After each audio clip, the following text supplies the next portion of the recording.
Trapped in a haunted hotel, can he escape the darkness? Chapter 1, Check into the Unknown.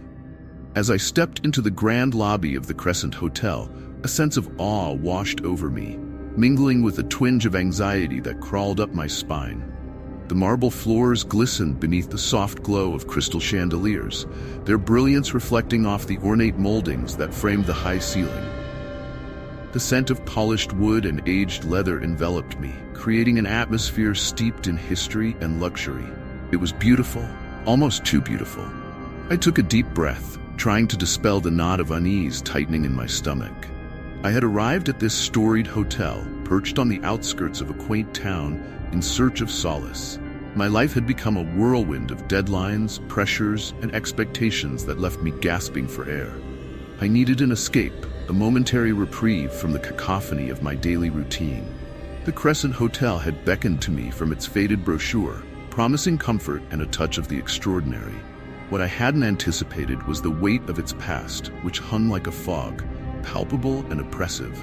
As I approached the reception desk, a tall, slender man with a meticulously groomed beard and a perfectly pressed suit greeted me. He had an air of quiet authority, his eyes sharp and observant, yet shrouded in a layer of inscrutability. "Welcome to the Crescent," he said, his voice smooth like silk, but there was something in his tone that made me feel slightly uneasy. "I have a reservation," I stammered, trying to shake off the unsettling feeling. I fumbled for my wallet, feeling the weight of my anxiety grow heavier with each passing moment. "Ah, yes, Mr. Alex Thompson," he replied, his gaze piercing through me as if he were peering into my very soul. He tapped on the keyboard with a practiced ease. "Room 312, a splendid choice. You'll find the amenities to your liking, I'm sure." With a nod, I accepted the ornate brass key he slid across the counter. The number 312 glinted back at me, and for a moment I felt a strange sense of foreboding settle over the key, as if it held secrets I was not meant to uncover. I quickly dismissed the thought. It was merely my imagination, fueled by the hotel's grandeur and the unsettling air that clung to it. The elevator doors creaked open, and I stepped inside, the scent of old wood and dust lingering in the small space. As the elevator ascended, I couldn't shake the feeling that I was being watched. I glanced at my reflection in the polished metal of the elevator walls, my wide eyes betraying my anxiety. "It's just a hotel," I whispered to myself, though the words felt hollow. When I reached the third floor, I stepped out into a dimly lit corridor. The carpet beneath my feet was thick and plush, muffling my footsteps. Flickering sconces lined the walls, casting soft shadows that danced along the faded wallpaper. As I approached my room, I felt an inexplicable chill race down my spine. I brushed it off as nerves. After all, this was just a getaway. Inserting the key into the lock, I felt an odd reluctance. The door swung open with a quiet creak, revealing a room that seemed to radiate opulence. The four-poster bed, draped in luxurious fabric, beckoned me, and the heavy drapes framed the tall windows like guardians. It was beautiful, but there was an aura about it, a subtle, unsettling vibe that sent a shiver through me. I stepped inside, taking in the intricately carved furniture and the plush armchair in the corner. The room was undoubtedly luxurious, yet it felt almost too pristine, too perfect. As I wandered to the window, I gazed out at the view, a picturesque landscape that stretched beyond the horizon. But when I turned back to the room, a sense of disquiet washed over me. I shook my head, dismissing the feeling as mere imagination.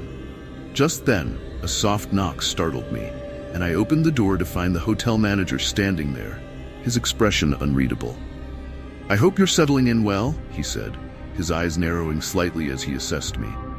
"If you require anything, don't hesitate to ask."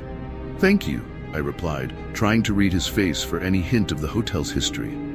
"I've heard this place has quite the past." He paused, and a flicker of something, fear, crossed his features before he smiled, a practiced expression that didn't quite reach his eyes. "Ah, every hotel has its stories. Some are best left unspoken. Enjoy your stay, Mr. Thompson." With that, he turned and walked away, leaving me standing in the doorway, my heart racing.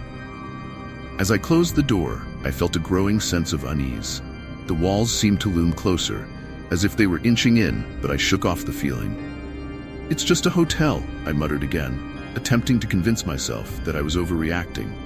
But deep down, I sensed that the Crescent Hotel held more than just luxurious accommodations. It was a place steeped in shadows and secrets, and I had only just begun to scratch the surface. Chapter 2. The walls begin to whisper. Night fell over the Crescent Hotel, draping the elegant establishment in an eerie silence. The opulent furnishings of my room, once inviting, now seemed to cast long, oppressive shadows in the dim light. I settled into the plush armchair, attempting to distract myself by flipping through a travel magazine, but the words blurred as a strange sensation crept into my mind. It was as if the room had begun to breathe. Each inhale tightening around me, making the atmosphere feel stifling. The first few hours passed uneventfully, but as I lay on the bed, I couldn't shake the feeling that something was amiss. The once inviting canopy now loomed above me like a heavy cloud, and the corners of the room felt distant and constricted, as if the walls had shifted while I wasn't looking. I squeezed my eyes shut, trying to dismiss the thoughts swirling in my head. It's just the unfamiliarity, I told myself, but deep down, a nagging sense of dread gnawed at my thoughts. As I drifted in and out of sleep, I began to hear it. Soft, indecipherable whispers that seemed to slither through the cracks of my consciousness. I opened my eyes, scanning the room, but saw only the stillness of the shadows. It's the wind, I whispered into the silence, seeking comfort in logic. Yet, a part of me recoiled from that explanation, sensing that these whispers were not merely figments of my imagination. Restless and unsettled, I climbed out of bed and wandered to the window. I peered out into the night, the moon casting a silver glow on the landscape. The beauty of the outside world clashed starkly with the oppressive atmosphere inside the room. As I turned to head back to bed, a chill swept through me, and I was certain I felt the walls shift, inching closer as if they had a will of their own. Desperate to regain control, I took a deep breath and forced myself to relax. I needed a distraction. Perhaps I would meet another guest, someone to talk to, someone to anchor me back to reality. I slipped into a light jacket and made my way down the ornate staircase, the echoes of my footsteps reverberating through the empty corridors. The hotel lobby was dimly lit, a few guests milling about. I spotted a woman sitting alone in a cozy nook, her fingers dancing over the pages of a thick book. Her brown hair cascaded around her shoulders, framing a face that appeared both wise and weary. I hesitated for a moment before gathering the courage to approach her. "Hi, I'm Alex," I said, offering a tentative smile. "Emma," she replied, looking up with curious eyes. There was a warmth in her gaze, but a flicker of concern danced across her features as she noticed my unease. "Are you enjoying your stay?" I asked, trying to keep the conversation light, but my voice faltered as I caught a glimpse of her expression. "It's interesting," she replied, her voice low, as if she were sharing a secret. "But you should be careful here, Alex." My brow furrowed. "What do you mean?" She hesitated, her eyes darting toward the hotel's ornate walls. "This place has a history. There are stories, dark ones. Some say the hotel has a way of trapping people, feeding off their fears. It's not just an old building, it holds memories, and some of those memories are not pleasant." Her words sent a shiver down my spine. "What kind of stories?" I pressed, hoping to glean more information. Emma leaned in closer, lowering her voice. "People have gone missing over the years. They come here looking for refuge, only to find themselves lost. The walls are alive in a way that you can't quite comprehend. I've heard the whispers too, at night, when everything is quiet." "Whispers?" I echoed, feeling a chill of recognition at her words. I thought I was imagining it. "No, they're real," she confirmed, her expression grave. "They come from the walls, and they grow louder as the night progresses. I've seen it happen before. It's like the hotel knows what you fear the most, and it uses that against you." I felt a swell of anxiety rise within me, a tightness in my chest as I processed her words. "But it's just a hotel, right? It can't." "Can't what?" Emma interrupted, a knowing look in her eyes. "Can't trap you? Don't underestimate this place, Alex. It's beautiful, but beneath the surface, it's hiding something sinister." Her warning hung heavy in the air, and a sense of foreboding settled over me like a thick fog. I wanted to brush it off as mere superstition, yet a part of me felt a desperate need to heed her words. As we spoke, the lobby began to empty, the guests retreating to their rooms, leaving only the two of us in the dim light. Feeling overwhelmed, I decided to excuse myself and return to my room. Emma's words echoed in my mind, and I couldn't shake the feeling that something was terribly wrong. As I walked back through the corridors, the whispers grew louder, swirling around me, weaving through the shadows as if they were beckoning me closer. When I finally reached my room, I paused at the door, my heart racing. I turned the brass key, pushing the door open cautiously. The air inside felt different, heavier, charged with an unseen energy. I stepped inside, and a chill ran down my spine as I took stock of my surroundings. It was then that I realized with a jolt that the room appeared to be smaller. The bed, once spacious, now seemed to loom over me, the canopy feeling lower and more suffocating. The walls had shifted, closing in around me as if they were whispering secrets only they could understand. Panic surged within me, and I took a step back, pressing myself against the door. I had to be dreaming. This couldn't be real. My mind raced with desperate thoughts as I struggled to make sense of what was happening. I was trapped in a room that was no longer the refuge I had sought. I felt the walls closing in, the very fabric of the room suffocating me with each passing moment. "Get a grip, Alex," I muttered to myself, but the panic only deepened. The whispers intensified, weaving through the air like a sinister lullaby. I fought against the rising tide of fear, desperate to hold on to my sanity. The Crescent Hotel was more than just a place to stay. It was becoming a prison, one that thrived on my apprehensions.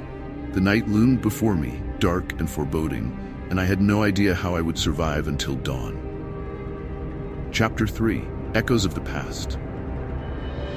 The night dragged on, each moment stretching into eternity as the oppressive weight of the room bore down on me. I lay awake, the whispers continuing their haunting symphony, each note a reminder of the encroaching walls that seemed to inch closer with every heartbeat. Sleep eluded me, and by dawn, the anxiety that had settled in my chest became a relentless thrum.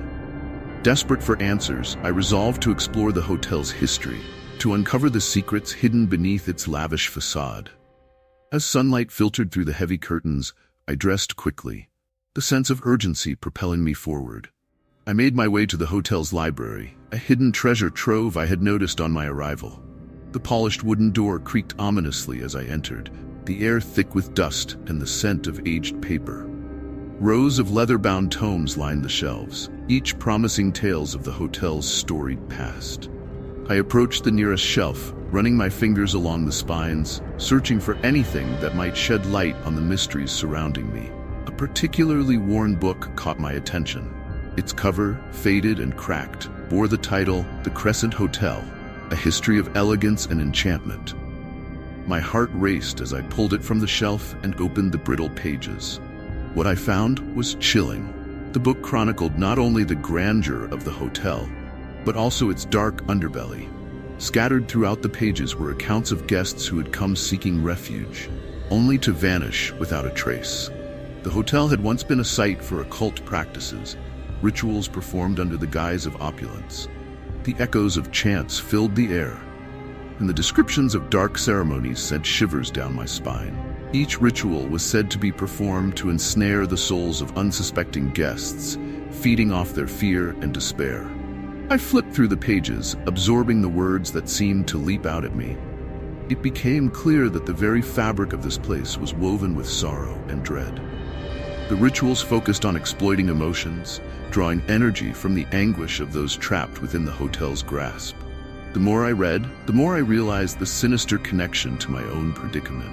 The walls were not merely closing in physically, they were drawing on my own escalating fears. With each passing hour, I felt the transformation of my room more acutely. The opulent space, once a sanctuary, now morphed into a confining prison. The air grew thicker, and the walls seemed to throb with a life of their own. My heart raced as I glanced around, noticing how the furniture now seemed oversized and oppressive, as if it were mocking my vulnerability. It was becoming increasingly difficult to breathe, and I felt as though the room itself were alive, reveling in my growing terror. I remembered Emma's warning, how the hotel thrived on fear, how it feasted on despair. I couldn't shake the feeling that I was being watched, that unseen eyes scrutinized my every move. The atmosphere crackled with tension, and I could hear the whispers intensifying as if the very essence of the hotel was awakening. I returned to the book, feverishly flipping through the pages, hoping to find a way to escape this nightmare. My eyes caught a passage about a specific ritual designed to bind a guest's spirit to the hotel, ensuring they would never leave.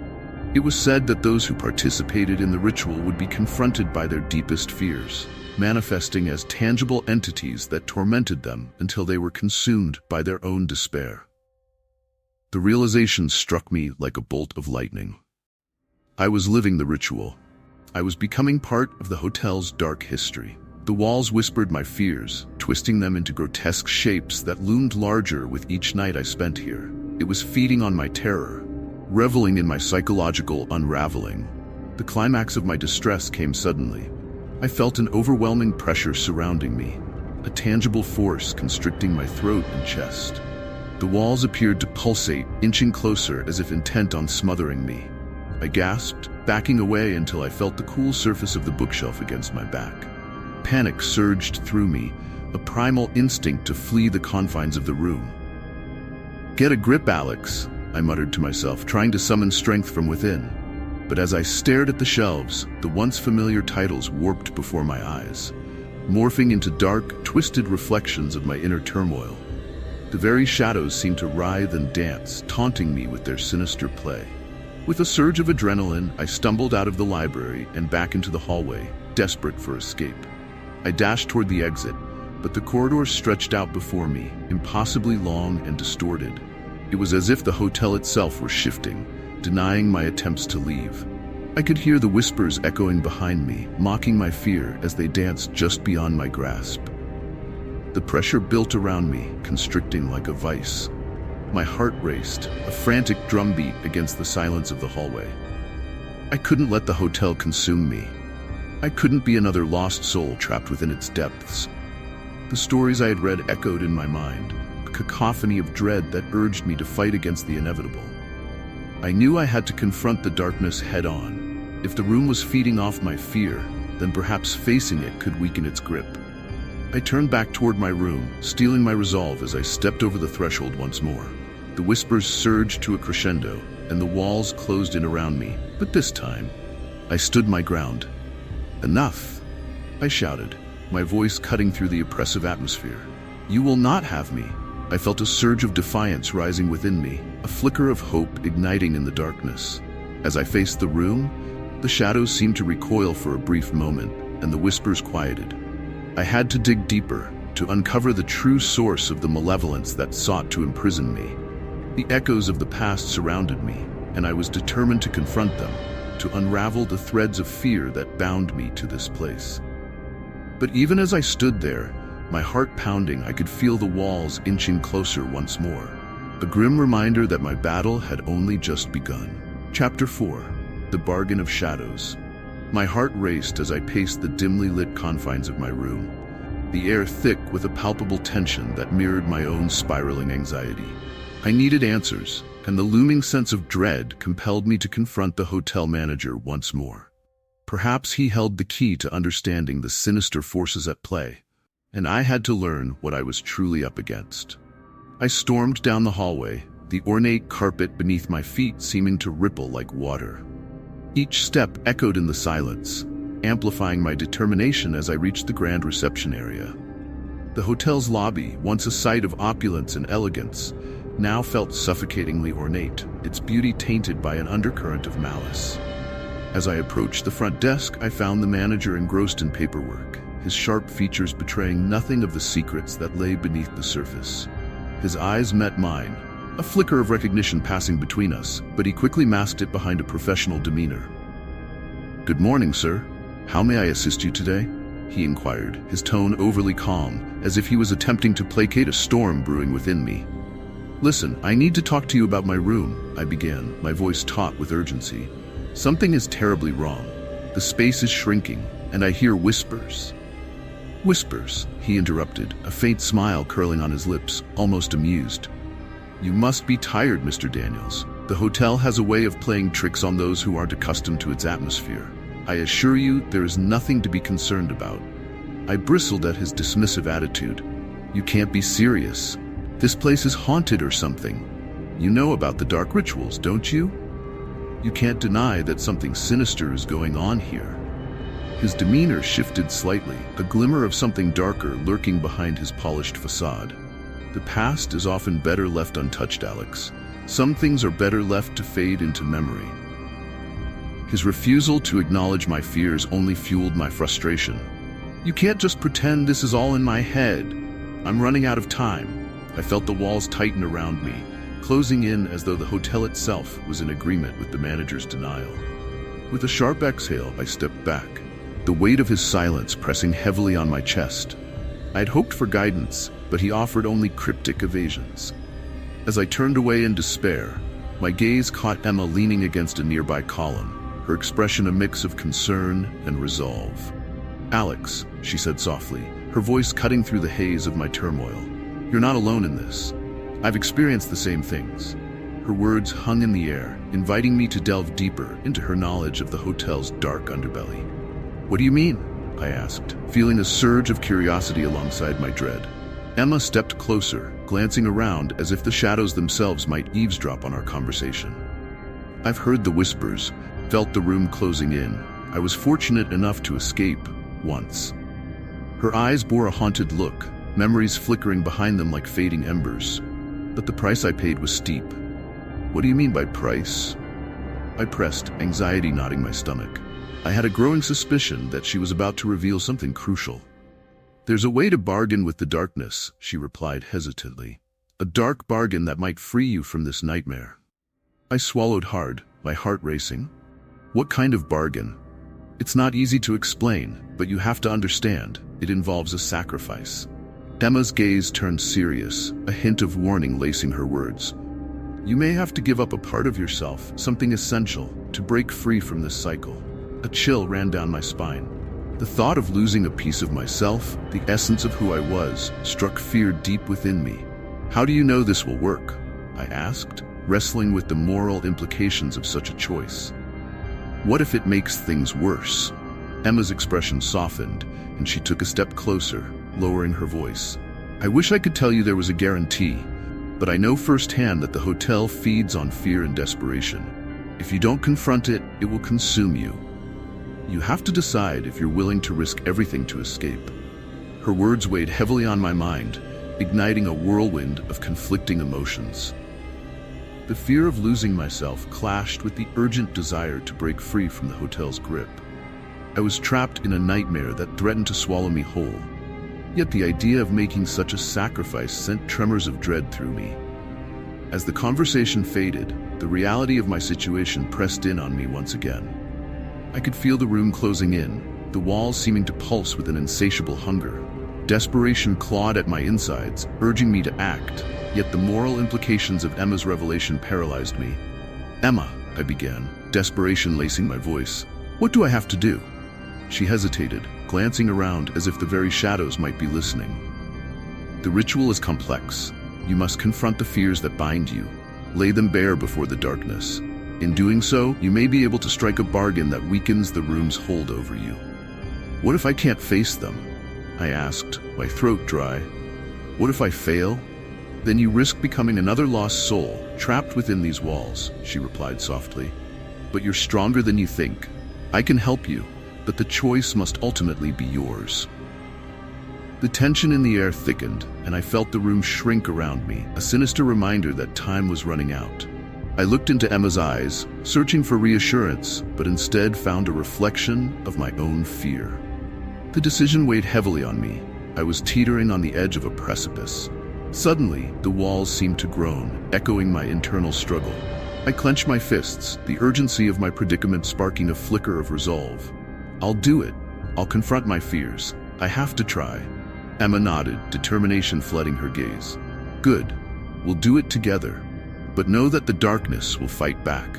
You'll need to dig deep and be prepared for anything." As the sun dipped below the horizon, casting the hotel in an ominous twilight, I felt the pressure of the walls intensifying around me. I was on the brink of a precipice, ready to plunge into the unknown depths of my own psyche. I had no choice but to confront the shadows that awaited, to challenge the darkness that sought to consume me. But even as I steeled myself for the battle ahead, I couldn't shake the nagging feeling that the hotel had its own sinister plans. Plans that extended beyond my understanding. The walls were whispering again, and their secrets would soon reveal themselves, leaving me to wonder what price I would ultimately pay for my freedom. Chapter 5: Confronting the Darkness.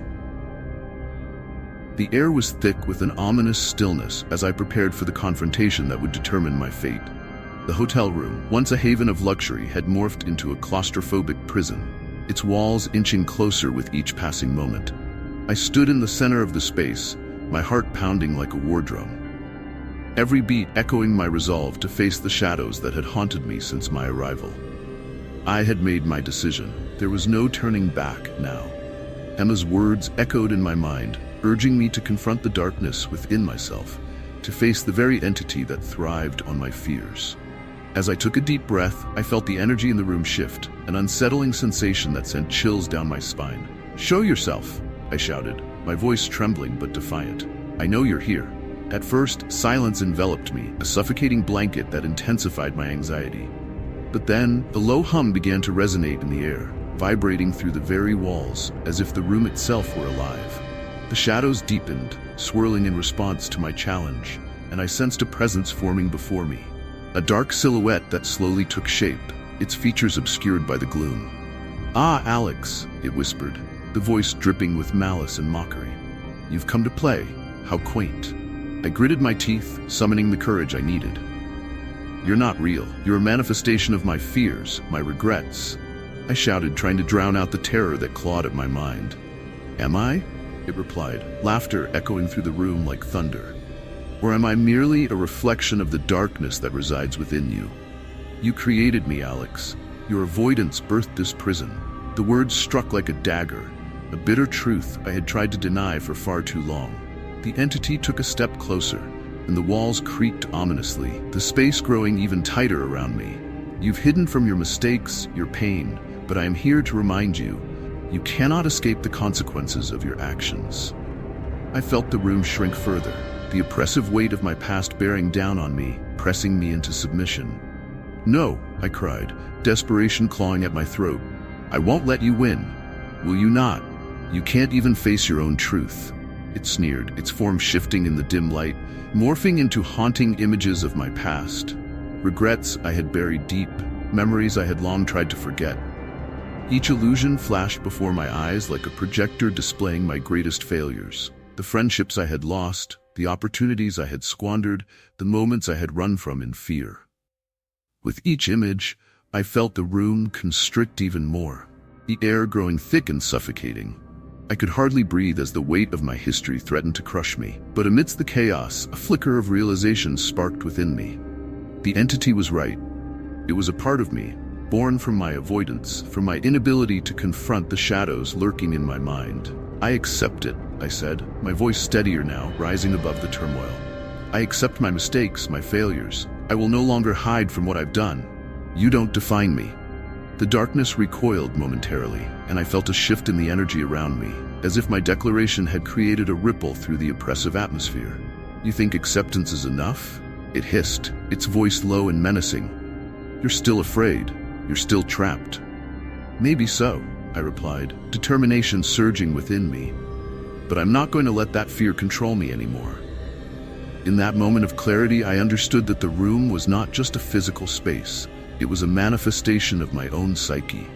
Each shrinking inch represented my avoidance, my fears that had festered into a suffocating darkness. The very walls I felt closing in on me were a prison I had constructed, brick by brick, through my reluctance to confront my past. The air crackled with tension as I faced the entity head-on, recognizing it as both my enemy and my teacher. I could feel the darkness quivering, sensing the shift in my resolve. "You're just a shadow," I declared, grounding myself in my newfound understanding. "You have no power over me unless I give it to you." The walls shuddered violently, the entity's form flickering as it struggled against my declaration of independence. "You cannot simply deny me, Alex. I am your darkness, your pain," it roared, the echoes of its voice bouncing off the walls like a tempest. "I am more than my pain," I shouted back, fury igniting within me. I will not be defined by what I fear. I choose to confront it, to acknowledge it without letting it consume me.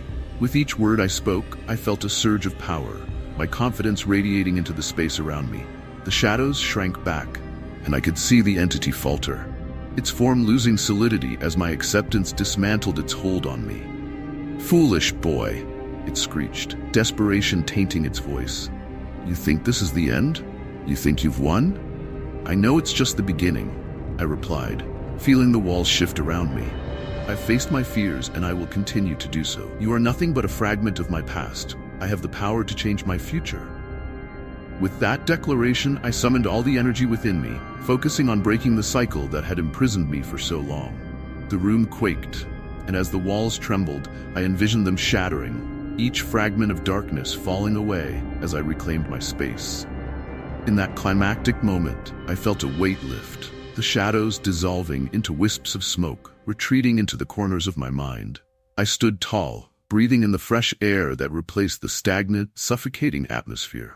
The entity shrieked one last time, a sound of pure fury, before it faded into nothingness, leaving only silence in its wake. I had confronted the darkness, and in doing so, I had begun to reclaim my own identity. As I stood alone in the transformed room, the walls no longer felt confining. Instead, they felt like a protective barrier, a sanctuary where I could heal and grow. My heart raced with exhilaration and relief, knowing that the battle was far from over, but for the first time, I felt empowered to face whatever lay ahead. I took a deep breath, grounding myself in the moment. It was time to confront the future, armed with the understanding that I was no longer a prisoner of my own fears. I was free, ready to embrace the light that awaited beyond the shadows. Chapter 6: Freedom and Acceptance. The room around me pulsated with an energy that was almost tangible, each heartbeat resonating through the air as I prepared for the final confrontation with the darkness that had haunted me since my arrival. I stood firm, the weight of my past heavy on my shoulders, but I felt a newfound strength coursing through me. This was it, the moment where I would confront the entity once and for all. "Come forth," I commanded, my voice steady as I summoned the shadows that had tormented me. "I am ready to face you." The atmosphere shifted instantly, the oppressive heaviness that had clung to me like a shroud dissipating as a familiar silhouette began to materialize in the center of the room. The entity loomed, its form shrouded in darkness, but I could feel the fear it projected, a palpable anxiety that only fueled my determination. "You think you can conquer me?" it hissed, its voice a blend of malice and disbelief. "You are nothing without your fears." "No," I countered, feeling a surge of resolve swell within me. "I am everything because of them. You are a part of my journey, not my destination." The shadows writhed around me, the entity visibly struggling against my acceptance of its existence. I had spent too long running from my fears, too long allowing them to dictate my life. Now, it was time to embrace every fragment of my history, to recognize the pain and suffering that had shaped me. "I acknowledge you," I declared, my voice ringing with conviction. "You represent the choices I've made, the regrets I carry, but you do not own me." As I spoke, the walls began to tremble, and the oppressive weight of the room lessened. I could feel the energy shifting, the dark entity faltering, its power waning in the face of my acceptance. "You cannot just ignore your past," it screeched, the confidence in its voice cracking. "You are weak without me." "On the contrary," I replied, stepping forward, my heart pounding with a mix of fear and exhilaration. "I am stronger because of you. I've learned from the pain you represent. You may have haunted my thoughts, but you have also taught me resilience." The shadows twisted and turned, swirling violently as if trying to resist the truth I had uncovered. The room felt different now. The air was lighter, charged with an electric energy that ignited my spirit. I could see the walls expanding, their claustrophobic grip releasing its hold on me, mirroring the liberation I felt within. In that moment, I understood that this was not just a battle against the entity, but a fight for my very essence. I had spent years in fear, shying away from the things that made me vulnerable. Now, I was ready to fully embrace that vulnerability, to accept every piece of myself, the good, the bad, and the ugly. As I stood resolute, I could feel the power of my acceptance manifesting in the room. "I am no longer afraid," I declared, raising my arms as if to welcome the light. I choose to confront my darkness, to transform it into strength. With my proclamation, the entity wailed, its form beginning to dissolve, the shadows unraveling like threads in a tapestry. I felt the room pulse with life as it expanded further, a sense of freedom washing over me. The walls were no longer threatening. They had transformed into symbols of my journey, reminders of the battles I had fought and won. "Goodbye," I whispered, my voice filled with compassion rather than fear. "Thank you for the lessons." As the entity dissipated into a cloud of darkness, I felt a wave of relief flood over me. The room brightened, the once oppressive atmosphere giving way to a warm, inviting glow. The luxurious surroundings returned to their former glory, the air filled with a sense of tranquility I had not known before. I took a moment to gather myself, breathing in the fresh air that now surrounded me. The transformation was profound. I felt lighter, as if a heavy weight had been lifted from my shoulders. Each breath felt like a renewal, a rebirth into a world where I could finally be free. As I stepped towards the door, I looked back at the room that had held me captive, a bittersweet smile forming on my lips. "Thank you for the experience," I said softly, feeling a mix of gratitude and reflection. The hotel had been a crucible for my transformation, a place where I had faced my deepest fears and emerged stronger. The door creaked open, revealing the vibrant hallway beyond, filled with the soft light of morning. I stepped into the world outside, my heart racing with the promise of new beginnings. The sunlight warmed my skin, a stark contrast to the shadows I had just conquered. Each step I took felt purposeful, a testament to my newfound courage. As I walked away from the hotel, I couldn't shake the feeling of liberation that enveloped me. I had confronted my past, faced the darkness that had lingered within, and emerged transformed. I was no longer the man who had sought refuge in that historic hotel. I was a warrior, ready to face whatever lay ahead. With each step, I felt the burdens of my past begin to fade, replaced by a sense of clarity and purpose. I had learned that acceptance was not surrender. It was a powerful act of reclaiming my identity. The shadows that had once loomed over me were now nothing more than reminders of the journey I had undertaken. I paused for a moment, glancing back at the hotel one last time. It stood there, majestic and unchanged, a silent witness to my metamorphosis. I felt a wave of gratitude wash over me, grateful for the struggle, for the lessons learned, and for the strength I had discovered within. As I turned away, I could feel the warmth of the sun on my face, a sign of the new chapter that awaited me. I was ready to embrace life, to live fully and without fear.